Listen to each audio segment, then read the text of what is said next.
तपाईहरुलाई के बुझ्ने 23 गते तपाईहरुको आन्दोलनलाई के भनेर बुझ्ने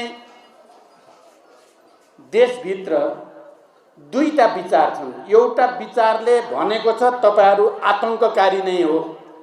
तपाईहरुले सुन्नु भएको छ नि, तपाईहरुको आन्दोलनलाई आतंककारीहरुको आन्दोलन भनेर आरोपित गर्ने एउटा विचार छ। एक थरी मान्छेहरु छन्, एक थरी पार्टी र नेताहरु पनि छन्।